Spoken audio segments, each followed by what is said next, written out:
Welcome to the Collective Genius Podcast, the show for real estate investors who are looking to scale.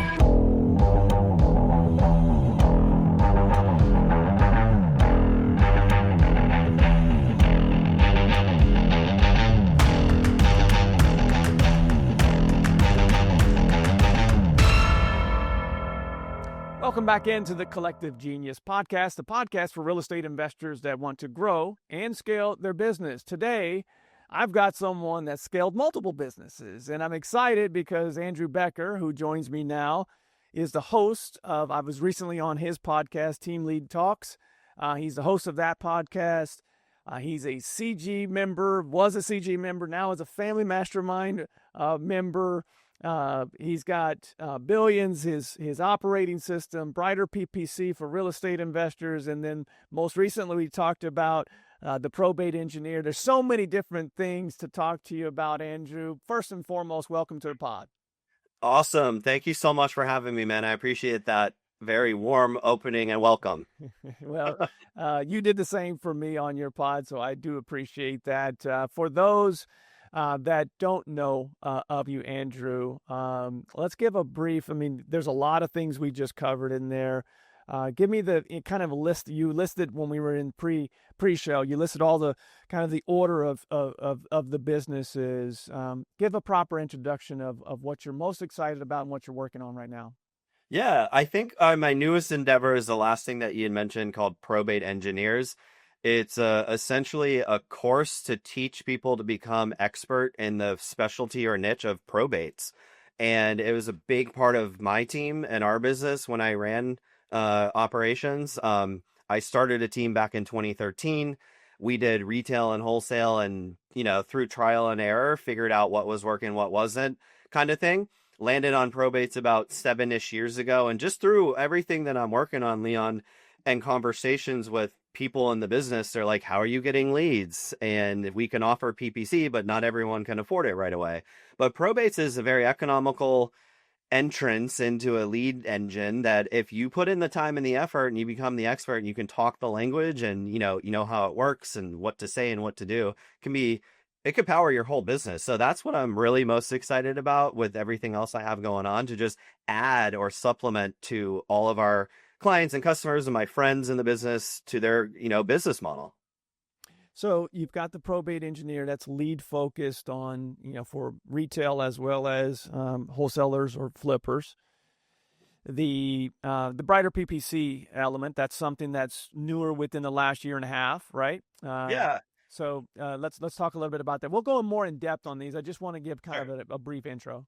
Yeah, so kind of like how the probate engineers stem from talking to people and saying, hey, we need leads.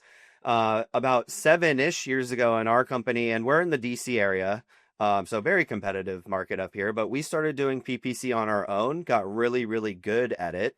And then we had, long story short there, is we had a buddy who was a competitor of ours. He moved to some small town in North Carolina and said, hey, I'm not competing with you. You don't do business in North Carolina, do you? Could you run PPC for me?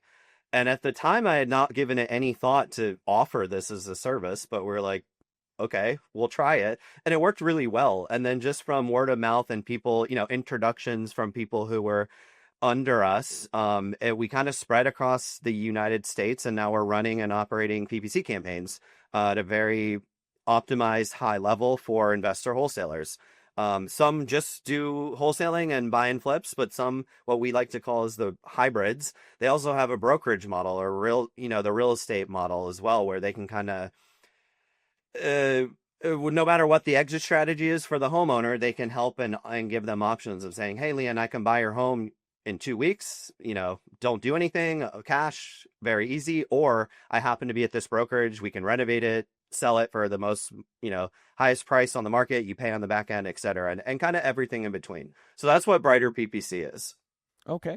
So we've got leads from probate. We've got leads from the internet with PPC. And then you've also got Billions. When you first came to the Collective Genius, you had a retail operation with wholesaling as well. These other things weren't there yet, but I love real estate for this very reason, is what you just mentioned with the PPC and the opportunity that came to you. You said, why not? We can do this at a high level, and this person isn't competing with us for leads in the DC area. We can do it. Let's go for it. And now that has turned into a business. But prior to that, you create an operating system for retail agents and to build teams, which then launched into Team Leads Talk. So tell me about Billions in the podcast. So, like a lot of entrepreneurs, I guess, that you speak with, it stemmed from the need of whatever was out there just wasn't floating my boat, from a technological standpoint or from a I need this done through automation standpoint.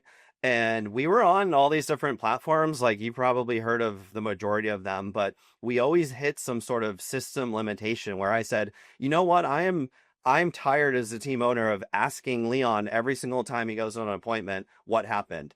Can I make a report around, hey, Leon went on this appointment and reported back or didn't report back? And all the nuances of me running and operating the team with my business partner over 10 years, so over a decade, I just got frustrated with having to remember to do stuff. So long story short there, and I guess I'll say the answer for the platforms that we were on like probably 4 or 5, maybe even 6 over those 10 years was, we can't do that, but go get this other software and then this other software and this other software. And I'm not a tech founder. I'm not tech savvy at all. If you gave me code and was like, this is the algorithm for $1 billion company, I wouldn't even know where to go and put the code in to make the money, right? Like that's how untech savvy I am. But the architect from running the company, I knew what I wanted. So long story short is we built it on top of Salesforce for our own team, and we handle retail and wholesale in that one tool. And the idea, Leon, is to have all the day-to-day operations inside of one tool. So I'm not tab hopping, software hopping, which in and of itself can lead to, getting in and out of flow state, not being very efficient. But on top of that, there's the cost, the integration. If something broke, our last platform was a very well-known platform, 8 different software tools connected by Zapier. And when something broke, I was like, oh my God, did Leon do that integration? Did John? Did whoever? And then you're like, well, are you paying me? There's been like 2 years. And I'm like, no, but can you help me? And they're like, yeah, in like 3 weeks. And that just started happening more and more. So I was like, man, can we do this ourselves? And that's where it kind of came from.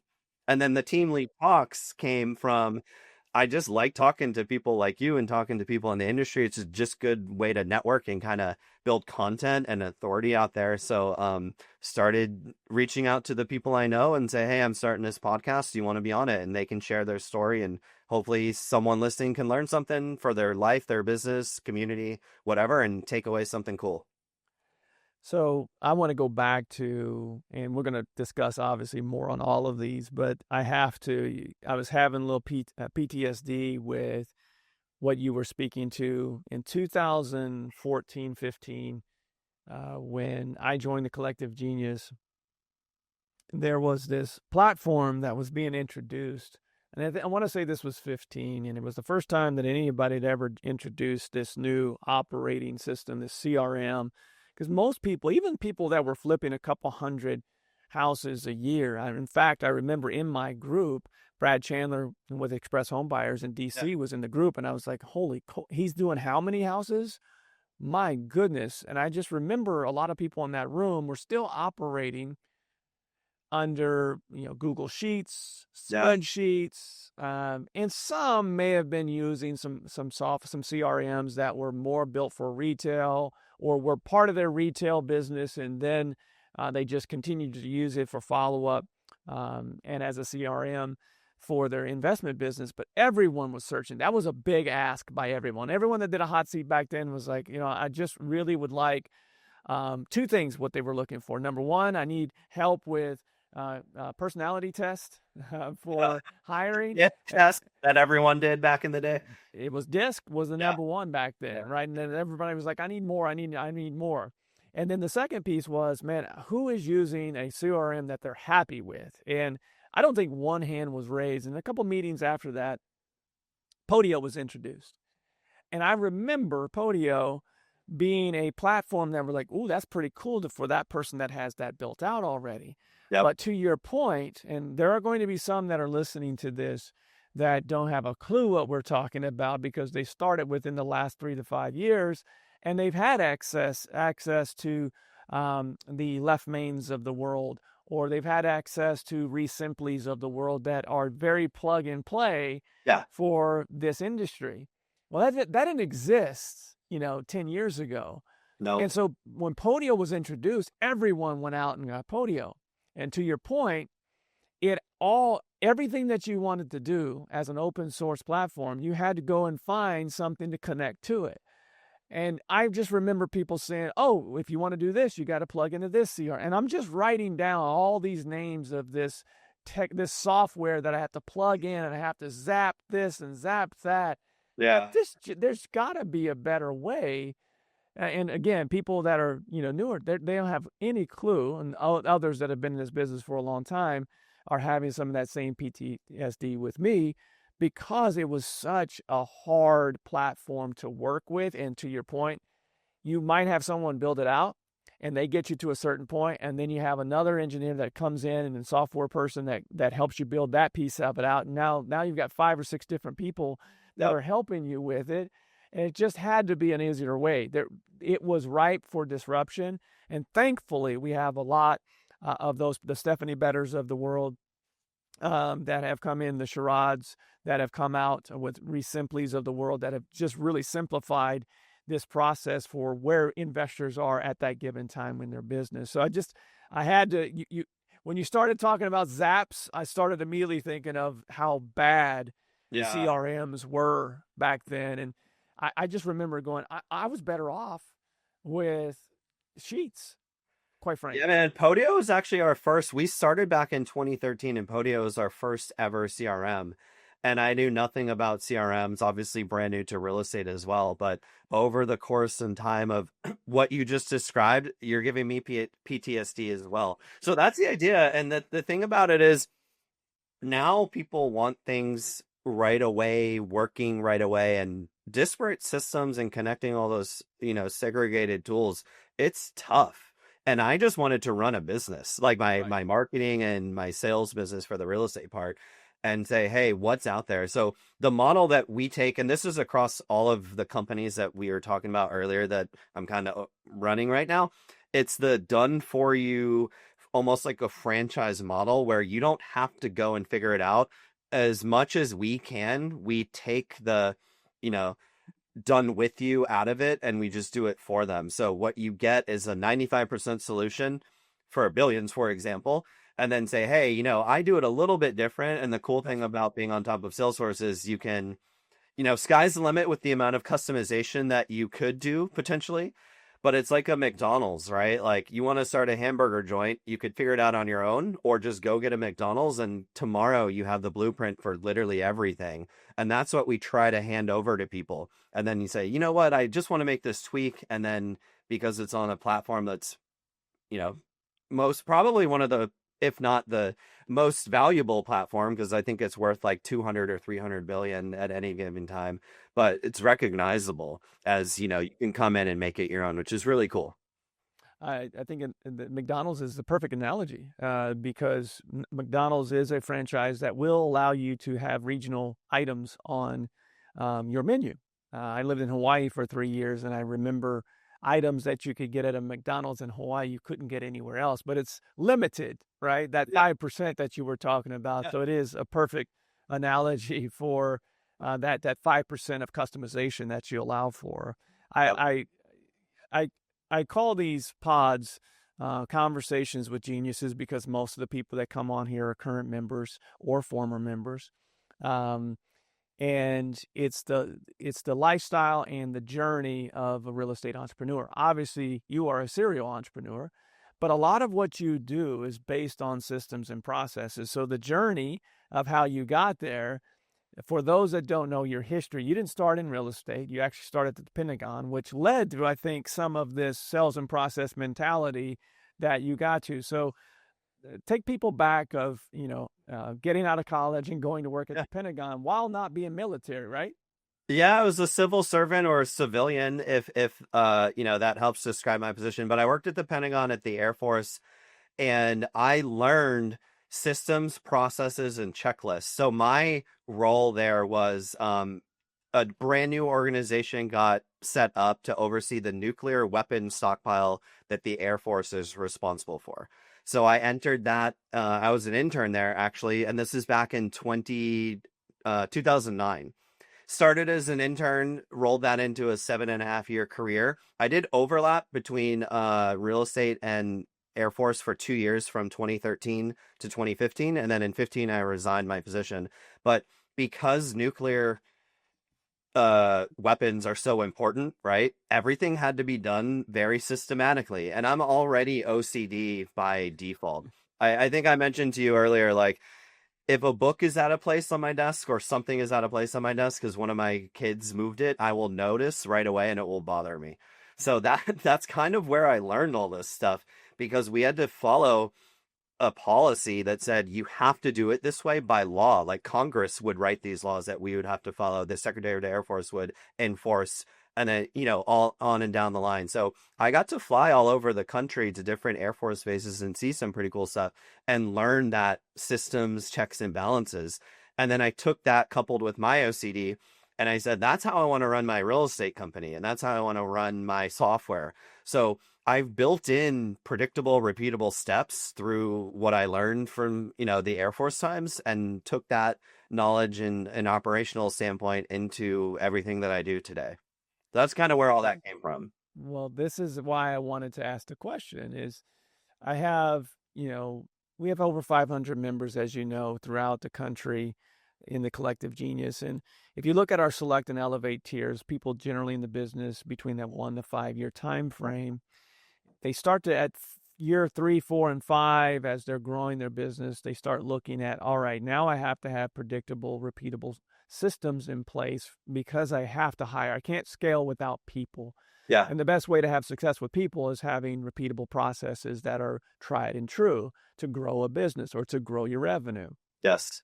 And when you are from the outside of this industry, specifically real estate investing as the example, you, as well as me coming from corporate, come in and go, well, where's our standard operating procedure for this? And where's our standard operating? And there's none, relatively none.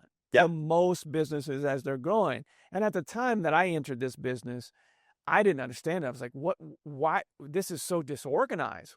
Yeah. Why is there only one person that knows the TC process and only one person? And they hoard that information. Why are we doing this? I look back at it now is because no one ever knew how to run a business, because they weren't, even if they had an MBA, they had never ran a business before. Yeah. And when you come from a corporate setting or a military setting, you understand the importance of policy and procedure. So where I was going with all of that is when you're starting to grow and you're looking for someone in the operations position, people call it the integrator or the COO. Usually that's way too high of a title to give somebody in that role. But most times it's just an EA that can build out these systems for you. Just take what you have in your brain and put it into systems and processes. Well, that individual, typically, if you're looking for someone to bring on, go find someone that has worked at the Pentagon or worked in corporate America that has just followed and built out checklists and continued to make them better. That's the first person that I'm looking for if I need help with hiring and I need help with building out these repeatable systems. People like you and me that came from industries where we had to because it was government mandated. Yeah, and I could technically have gone to jail, right? Like if I didn't follow it, like hypothetically, I suppose. But I'll take that concept one step further, Leon. Not only should you be codifying, writing down, we call what you just referenced as SOPs, standard operating procedures, playbooks on our team. And there's two things, kind of angles I want to touch on real quick. Number one is we have a culture of anytime we do anything, especially if we think it might be the first time, it's, do we have a playbook for this? So we have a culture of, let's write this down so I can hand this over to Leon, the new marketing person, to do a social post, and it gives him 80% of what he needs to do. If he's the right person in the right seat, he'll critically think to get it to 100% or even better. So we actually have what we reference as a playbook library, and I've copied this model on all the different companies that I have. But our library is done in Workspace, Google Workspace. It's a live document feed where it's organized by department. So for billions, for example, it's marketing, sales, product, G&A type of thing. Each playbook is then, and that mirrors our org chart. So everyone knows where to go if they're in marketing or if they're in sales, right? So we say, hey, we need to, modify the product to add a new user. Leon has a team and he's adding new users all the time. How do we do that? Number one, is there a playbook? No, there's not. Okay, start a playbook. Throw something together. We have a playbook on building playbooks. We also have a playbook template that's the blank playbook. So it's the adding new user playbook. So all of the people know where to go, how to find them, and they're live docs. So there's no version control issues. And you can go back and say, hey, Leon made this massive change to this playbook 2 weeks ago. Let's go back because he screwed something up, right?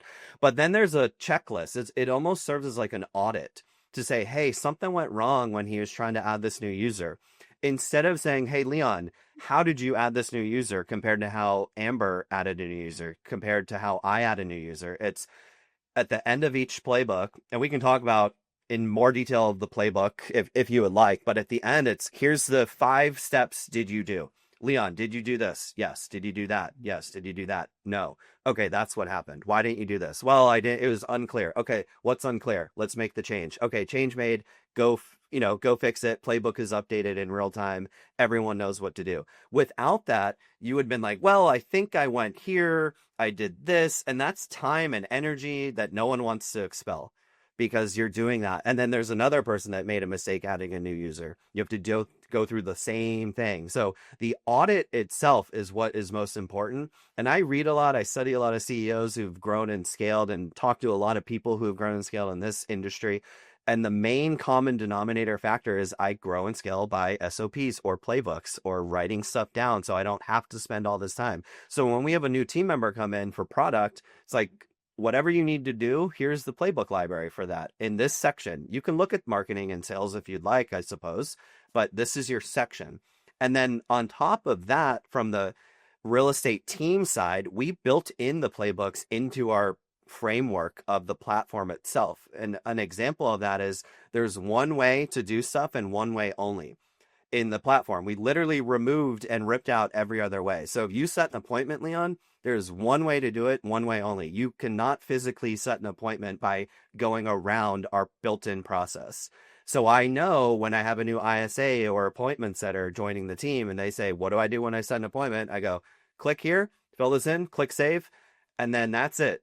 Really? That's it? And then every report updates, the stage moves from new uncontacted to appointment. I get a notification. All this stuff happens magically, like through the trigger, but that's it. And you can't circumvent the process. So it's a very easy way to bake in your playbooks into how you run your business. And then when something goes wrong, it's very easy to figure out what. If you're listening to this or watching this and you heard the beginning when I went through all the things that Andrew is currently doing, there's a reason for it. Most people I would talk out of trying to do all these different things that they're doing because they do not understand everything that Andrew just went through. He's built the opportunity to do multiple things because anyone that is doing the other projects that he's moved on from, he's given them the ability to do it at a high level, and he's also given them the opportunity to make it better. That 80% reference that he gave there, people don't want to be told everything to do. They want to, hopefully you hire smart people that understand how to make things better and more efficient. And you give them that leeway to make it at least 20% better. And most will make it 5 to 10% if you've hired the right people. There's so much good there, Andrew, that I understand. And I think most people that have been in this business for a long time that have been able to scale without what you just explained, it's possible, but it's so much harder. That when someone comes in, if you hire smart people that understand just following what you've put forth, just start by just following. You'll never have guesswork, and you'll never have an employee that comes to you and say, I don't know what I'm supposed to do. I've given you the playbook to understand how to run all the plays, not just the running plays, not just the passing plays. You have all of the plays Yeah. in the playbook. I appreciate what you just said, but I'll also caveat that with that took me 10 years and hundreds of thousands, probably millions of dollars over 10 years to figure out. Trial, error, blood, sweat, tears. I remember throwing away software that I had spent $75K on. I'm like, oh my gosh, should I be doing this? But it worked out. So it's just the little nuances of operating at a high level, at a team level to get me there. So it took me a very, very long time, Leon. I'm glad that you said that because everyone in this microwave society wants these things immediately. I'm so glad that you put that caveat on it. It takes time. Yeah. But the one thing that you have to understand is, like, right now, even if you're by yourself doing this, and I talked to a gentleman the other day that, he's going to do 100+ deals with just, really just him and a couple of other people, one of them being a 1099. I think right now, you're at that point where the wheels are starting to come off a little bit, and you're hearing some squeaks.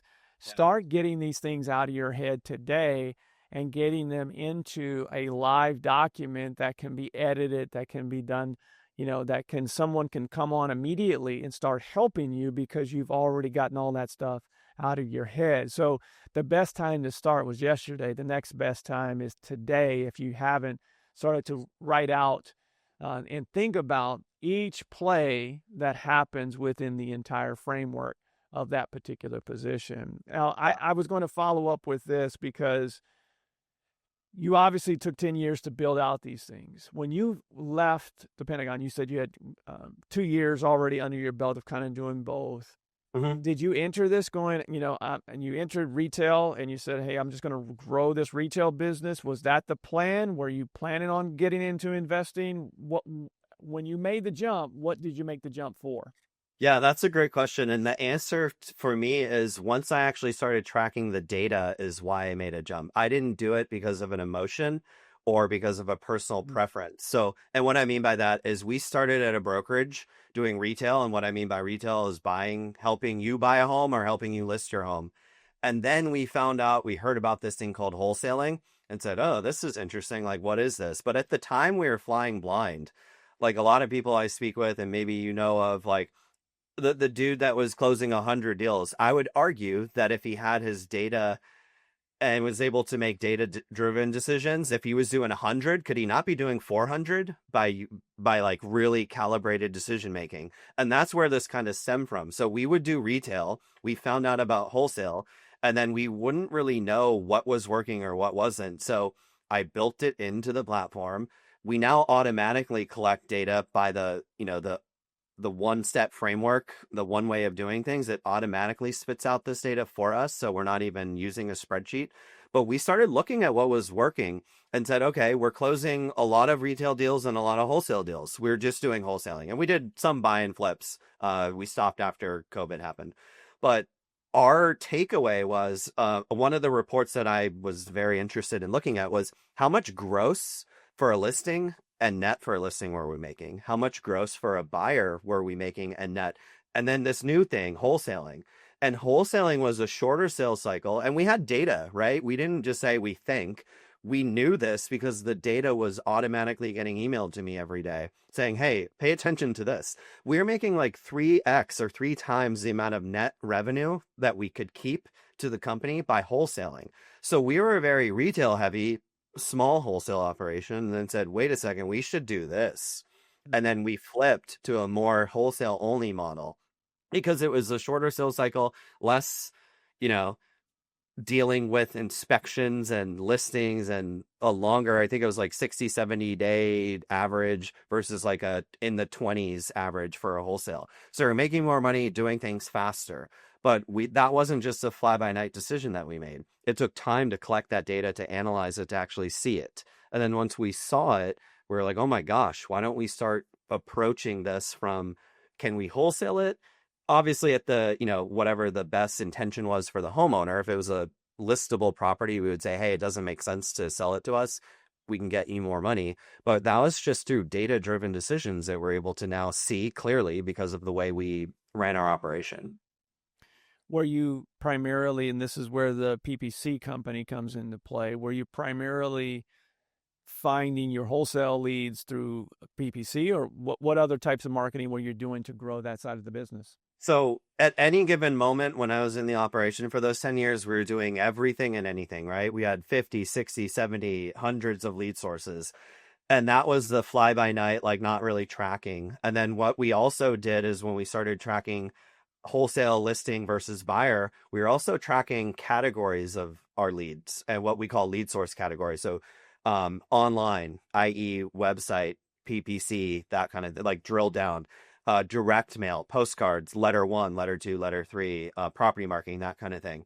So once we started to figure that out, we started to chip away at the ones that weren't returning money. And the way our system, again, the way our system was set up purposely was to say, hey, you close, I'm making this up, but you closed 100 deals last year. 60 of them came from online. Okay, cool. Let's drill down. Well, of those 60 that were online, 45 of them were PPC.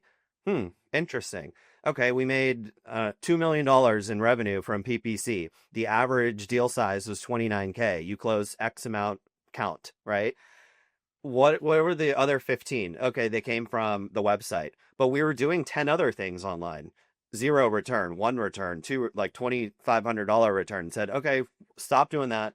Let's just focus on PPC. Now, I've been out of sales for quite some time now, Leon, probably 2-ish years.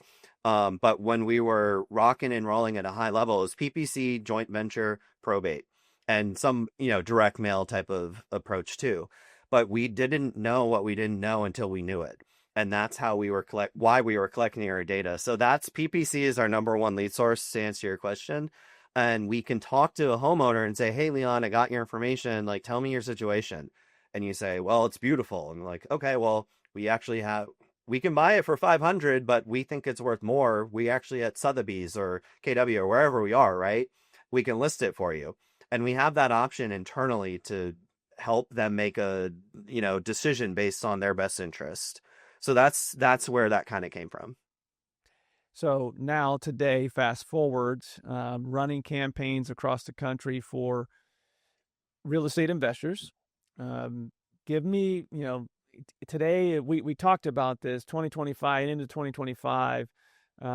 This last quarter has been interesting to say the least, in especially competitive markets. We were talking about New York this morning, DC, obviously where you are. Some of the biggest players in this field are in the DC metro area.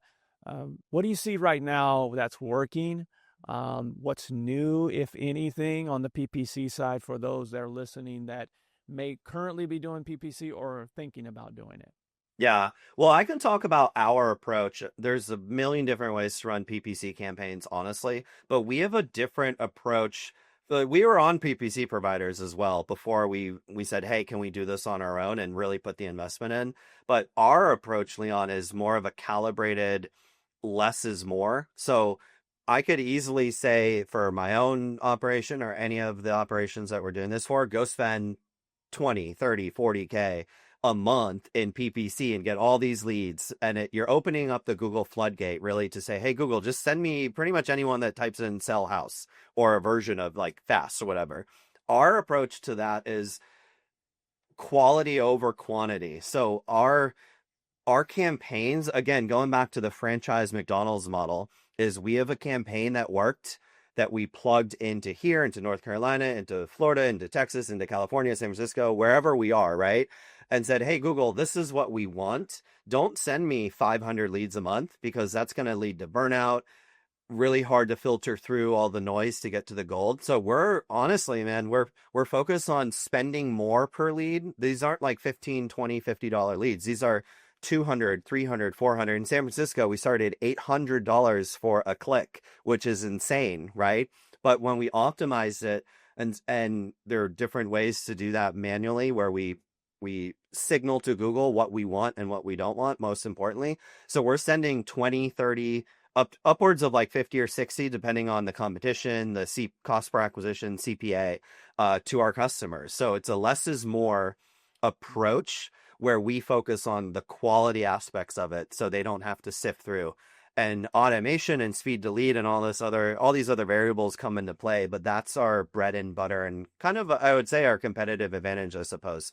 But we're constantly partnering with really good teams and really good operations that have their stuff together.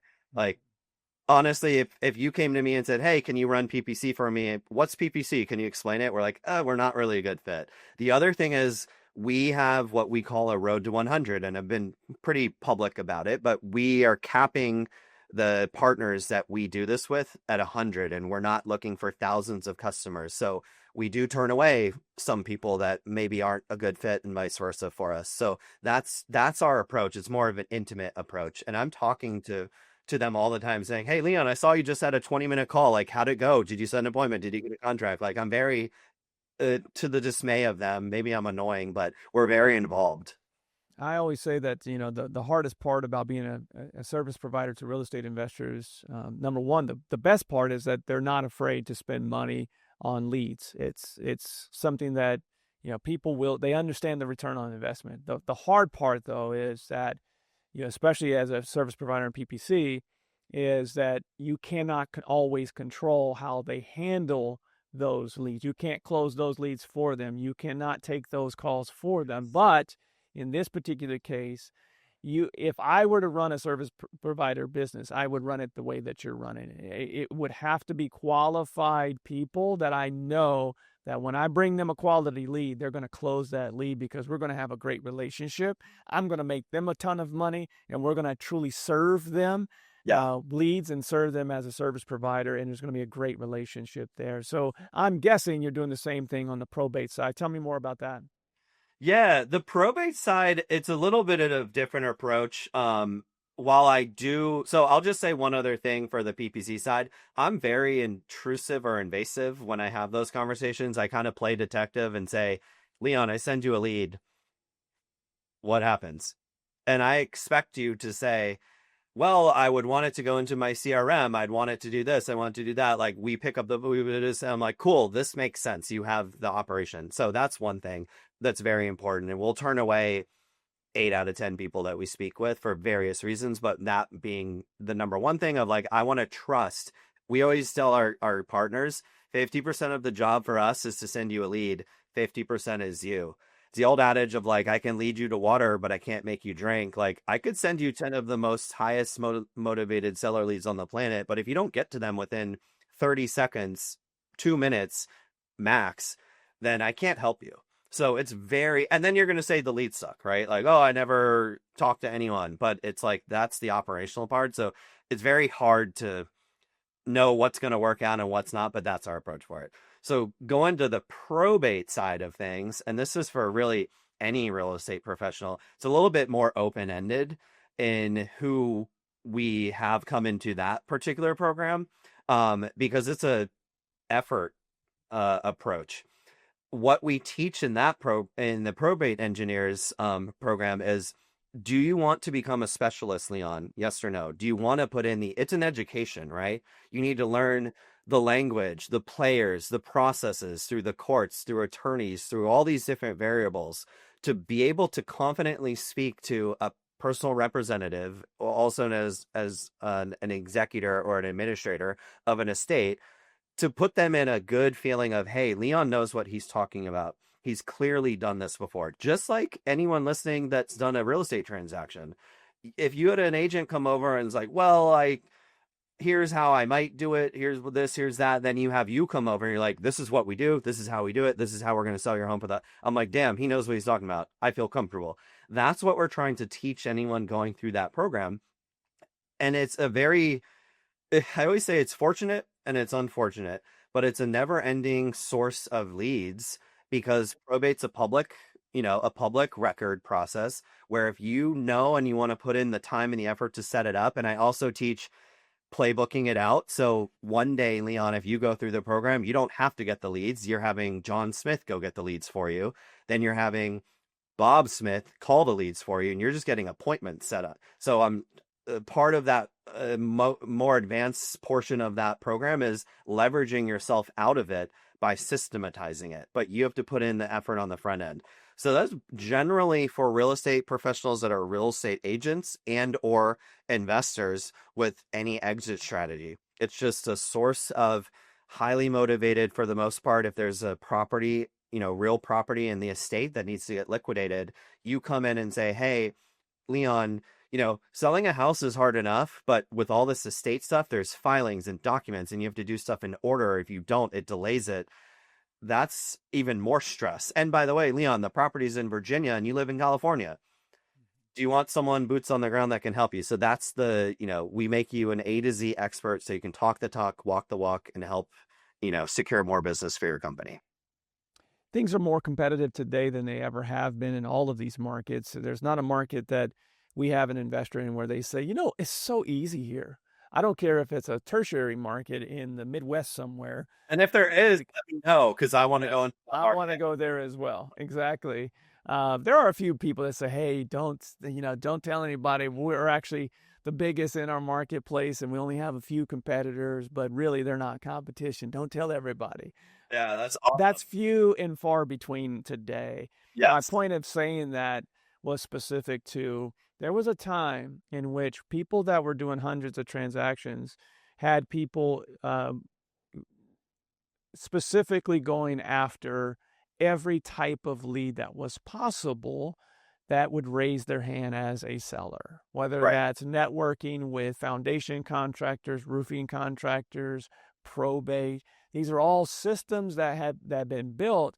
When I looked at how are people doing hundreds and hundreds of transactions, generally it is because they had systems in place for all lead sources. And I've seen that go away, and mainly because over the last 4 or 5 years, call it 5, a lot of people entered this with text messaging, cold calling. Yeah. Right? They didn't came into this. I remember that. It made it very easy because the market was the star and you could text blast everyone and someone would say, yeah, I'm willing to sell it. And you really was not a lot of negotiation because of how hot the market was. And now people are saying, man, I've got to replace all those text messages. What do I replace it with? You've got 2 great opportunities there with leads from a digital standpoint, as well as a system specific to a never-ending lead source. There's unfortunate, like you said, but you also want to be a professional because these are sensitive leads. When you're talking to an executor, they will quickly know if you're a surgeon or a general practitioner. There's a difference, right? I want a surgeon coming in that understands the probate process, that understands the sensitivity that comes with it. And if you have that type of system, if you have someone that's a surgeon that's operating that, it will be a never-ending lead source for you. I don't care what competitive market you're in. All right, let's finish up with Team Lead Talks. This is a podcast. I can tell it's a passion project for you. I enjoyed being a guest on it. Tell people about the pod and who you talked to on that, and ultimately how it started. Yeah, so I started it but didn't get really into it until very recently, Leon. I probably started it about a year or 2 ago, maybe. I don't even remember, but I'm also really bad with dates. Started just talking to people who were team leaders, just to see what was happening in other parts of the country. And we have some Canadian guests on the show as well, but it's pretty straightforward. Just, are you a team leader, team owner, running and operating a real estate business, whether that's wholesaling, whether it's retail, whether it's a combination of both? More recently, I should also add that I've been just talking to different vendors and service providers as well. With the goal being, anyone listening, if they can take away one golden nugget to better their life, better their business, better their community, better their family, whatever the case may be, then we've won.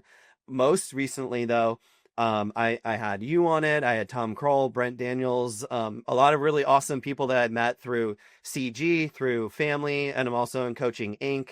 So I've really gone kind of hard into it. And, I've probably shot 50 episodes the last month or so, and I'm trying to just get as many people on. So if you're listening and you'd love to be a guest on it, would love to have you. Leon, if you can make any, introductions to anyone that would also be a cool guest, that would be amazing as well. But I just like to have fun. I've been in real estate. Obviously, we've been talking about my decade plus experience. I just love talking about this because I lived it. I breathed it. I went through it, and I like learning from other people. Yeah, you do a great job. I learned a lot, honestly, from your pre-show communication and posts. You did a great job with it, and you could tell that you're a systems-based person. When we started this pod this year, my goal was, let's get a show on featuring our members. Everything else will take care of itself. Done is better than perfect. And it's now at this point where I start interviewing people like yourself and being on your show that you can see that there's a system that can be put in place to continue to make the show better and set guests up to be the best that they can possibly be as well. Speaking of, man, this has been a great episode, Andrew. I knew it would be just because of your background and all the things that you've done. I knew you were systematic. I didn't realize how systematic you were, and one of the reasons that you're able to do all the things that you're doing. So if people want to get in touch with you about any of this, Brighter PPC, the Probate Engineer, the podcast, what's the best way for them to reach out to you? Yeah, I think the easiest, and I took this from what I learned at Coaching Inc. recently in Nashville. All my handles for social media are I am Andrew Becker. So if you just search for me, I hopefully will show up under that. And then if you want to email me, ab@joinbillions.com. I can also give out my cell phone number, 571-426-0911. But I'm reachable, I'm findable. So if you just reach out, we will respond. Andrew, can't thank you enough for joining me and having me on your show as well. We'll get you some more guests of all the connections. You've named some great names there that are titans in this industry. Got a few more I'll send your way as well. So awesome. Thank you again for a great show and having me on yours as well. If you are listening to this and you'd love to be in the room with great minds and people that systematize and grow businesses like Andrew, the best way to do that is go to our website at explorercg.com. There you'll find everything you need. If you're a full-time real estate investor that wants to grow and scale your business, everything you need. If you are one of those people and you're interested, there's an application there. Fill that out and you'll talk to somebody on the other side. If it's a good fit, we'll talk about moving forward. I can promise you this. After 15 years and 500 plus members, there's a room for you to help you grow and scale no matter where you are in your business today. For my guest, Andrew Becker, thank you so much again. That is it for today. We will see you next week on the Collective Genius Podcast. Are you ready to scale your real estate business? Visit thecollectivegenius.com, where real estate investors come to scale. Subscribe to the Collective Genius Podcast and hit the bell icon to be notified when our next episode releases. And thanks for listening.